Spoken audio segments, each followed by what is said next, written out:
Olá pessoal, eu sou Matheus Willig Araújo, sou formado em contabilidade, especializado em orçamento e políticas públicas e atualmente trabalho no Conselho Nacional do Ministério Público na área de auditoria.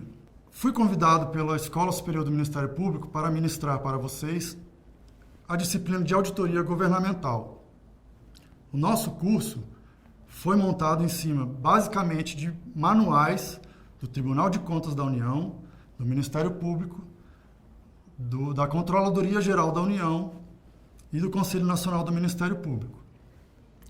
O nosso curso foi dividido em 3 módulos, e neste primeiro módulo nós iremos abordar os fundamentos, as classificações, os procedimentos e as técnicas de auditoria. No primeiro momento, eu vou abordar aqui a origem da auditoria. A auditoria surgiu com a necessidade de se confirmar os registros contábeis. Então, a origem da auditoria se confunde um pouco com a origem da contabilidade.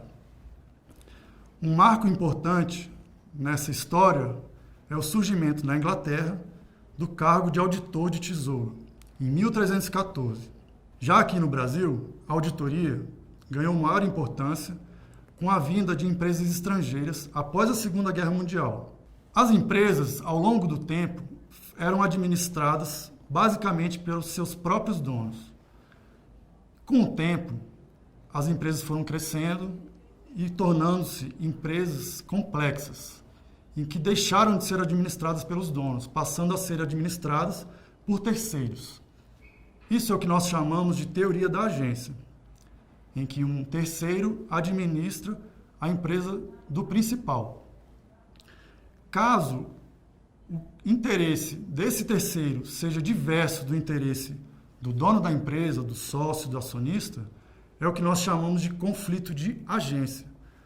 E um dos mecanismos utilizados para diminuir os custos dos conflitos de agência, além da governança corporativa, é justamente a auditoria. Tratando um pouco da evolução da auditoria, o auditor no passado, em um primeiro momento, ele se preocupava basicamente em realizar conferências e confirmações. Como falei, a auditoria surgiu junto com a contabilidade, então eram feitas conferências e confirmações em relação aos balanços contábeis. Ao passar do tempo, o auditor começou a se preocupar um pouco mais em identificar irregularidades e fraudes.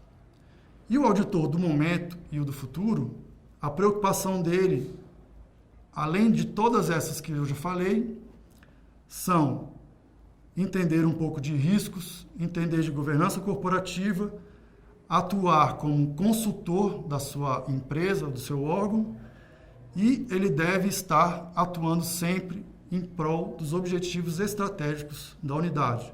Ou seja, o auditor ele está inserido no planejamento estratégico da unidade. Os conceitos de auditoria são diversos. Você pode consultá-los no nosso material complementar. Mas, de uma forma simples, podemos dizer que a auditoria é um processo em que se realiza uma análise objetiva com base em um critério em que é encontrado a situação que está ocorrendo, a situação real. Compara-se com o critério que está ocorrendo e chega-se ao que nós chamamos de achado de auditoria. O achado de auditoria, ele é comprovado pelo que chamamos de evidência, que é aquilo que dá suporte à opinião do auditor. Por fim, tudo é relatado em um documento e entregue aos interessados. Vocês podem consultar os diversos conceitos de auditoria no nosso material complementar. Lá também existem todas as normas internacionais e nacionais que regem a matéria. Tratando das classificações de auditoria, em um primeiro momento eu vou abordar a classificação quanto à vinculação. O que seria a vinculação? A unidade de auditoria está inserida dentro da organização que está sendo auditada? Se ela estiver inserida dentro dessa organização, nós estamos falando de auditoria interna. Se ela estiver fora dessa organização, nós estamos falando de auditoria externa. Os exemplos estão no material complementar. Outra classificação para as auditorias são quanto ao objeto que está sendo auditado. Pode ser uma auditoria de tecnologia da informação, uma auditoria patrimonial, uma auditoria contábil, entre outros vários exemplos que poderíamos citar. Uma forma de classificarmos a auditoria governamental é quanto ao tipo de auditoria. Ela pode ser uma auditoria de conformidade, em que o foco principal é a legalidade e a legitimidade. Nesse tipo de auditoria, investigamos se determinado ato é legal, se determinado ato foi feito de acordo com o normativo do órgão. Um outro tipo é a auditoria operacional, em que o foco principal é a eficiência, a eficácia, a efetividade e a economicidade. Nesse caso, investigamos se um projeto foi eficaz, se uma determinada atividade é econômica, entre outras várias perguntas que podemos fazer. Um terceiro tipo é a auditoria financeira, que o foco principal são as demonstrações contábeis e que podemos investigar se aquelas informações são fidedignas ou não. Agora, tratando de como o auditor colhe as evidências num determinado trabalho de auditoria, nós precisamos conhecer os procedimentos de auditoria.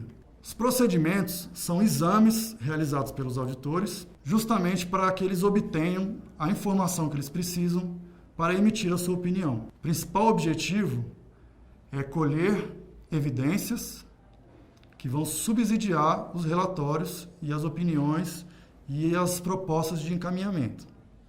Existem dois tipos de procedimentos. O primeiro é o teste de observância, cujo foco principal são os testes dos controles internos das atividades do órgão. E um segundo tipo de procedimento são os testes substantivos, cujo foco principal são os dados de determinados sistemas, se aqueles dados são confiáveis, se aqueles dados estão corretos. Para cada procedimento que eu citei, há diversas técnicas que podem ser empregadas. O auditor tem uma vasta gama de técnicas possíveis de serem utilizadas, que ele deve deter conhecimento, até mesmo para escolher qual ele deve usar. As técnicas podem ser classificadas de acordo com a evidência que o auditor quer colher. As evidências podem ser evidências físicas, documentais, testemunhais ou analíticas. Se o auditor precisa colher uma evidência física, ele pode, por exemplo, realizar uma inspeção física ou uma observação direta de alguma atividade do órgão que esteja ocorrendo, em que ele observe e colha a evidência que ele precisa. Caso ele precise de uma evidência documental, ele pode realizar o exame documental de um processo, de um procedimento licitatório, ou até mesmo uma circularização, que é uma confirmação externa. Caso ele queira uma evidência testemunhal, ele pode ir até o gestor e realizar uma entrevista. Ou, se preferir, ele pode elaborar um questionário, enviar ao gestor e depois, de acordo com as respostas, colher as evidências que precisa. Por fim, as evidências analíticas, elas podem ser colhidas com testes, por exemplo, de cruzamento de dados ou conciliações bancárias. Os exemplos de técnicas que eu citei não esgotam o assunto. Todas as técnicas estão no nosso material complementar. O auditor deve deter conhecimento de todas as técnicas possíveis de serem empregadas, pois elas são a essência da execução da auditoria. Estamos chegando ao final do nosso primeiro módulo. Espero que complementem as informações que eu trouxe com o nosso material complementar, com o nosso bloco de questões e participem do fórum. Foi um primeiro contato, são muitas informações que devem ser aprofundadas. Espero vocês também no módulo 2. Até mais!